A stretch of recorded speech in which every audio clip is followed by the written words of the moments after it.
Ayan, so good morning po.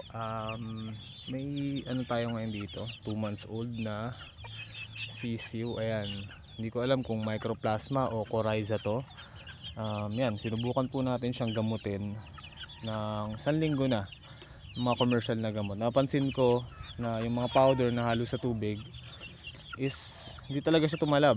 Kasi nung nagsisimula to, nagluluha pa lang, ginagamot ko na, piniprevent ko na, kaso hindi talaga tumalab eh. So yun, kahapon, actually no, isang araw pa, umorder ako nung Micocin. Ayan, papakita ko po sa inyo. Ito po, ayan yung Micocin.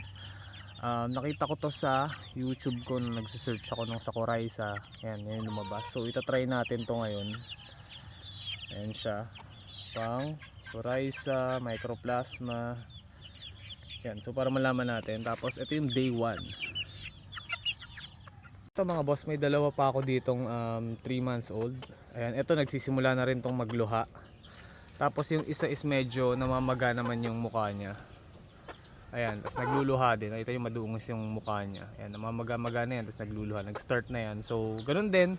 1 week ko na silang binibigyan ng mga nabibili sa sa Agri-Vet Supply. Kaso yan, hindi talaga tumatalab. So, ito try natin yung Micocin. So yun mga boss, pag bumili kayo ng Micocin na yan, meron siyang kasamang instructions. Ayan, pa-screenshot na lang ako kung gusto niyo makita yung instructions.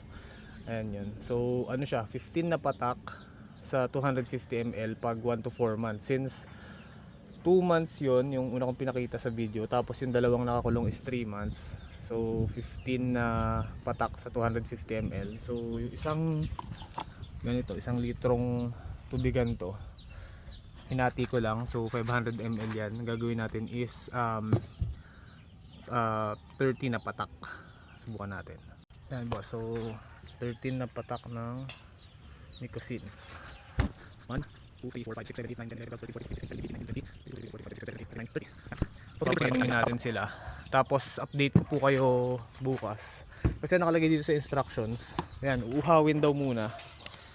Yan, mababasa nyo. Uhawin natin. So kahapon hindi ko na sila pinainom. So ngayong umaga uhaw na sila. Tapos mag-aalas magna 9:30 na rin naman. So yan, subukan natin. Tapos update ko kayo bukas kung ano yung magiging epekto sa kanila nung Micocin. So yan, ito yung mga 2 months old po natin. Ayan, nagiinuman na sila. Makita nyo medyo may tama na rin yung isa. So magkakasama po kasi itong mga to. So baka nahawa na rin yung isa, hindi pa lang lumalabas. So sinama ko na dyan. Tapos ito yung mga kasama naman ng mga 3 months old natin. Yan, nagiinuman na rin sila. Kasi nga, since kasama nila dun sa flock, mahirap na, baka meron na rin tama to, hindi pa lang lumalabas. So pinainom na rin natin. So ayan, update ko na lang kayo bukas kung ano mangyayari, kung ano magiging epekto, kung bubuka ba yung mata ng isang lalaki dyan. Yan lang po, thank you.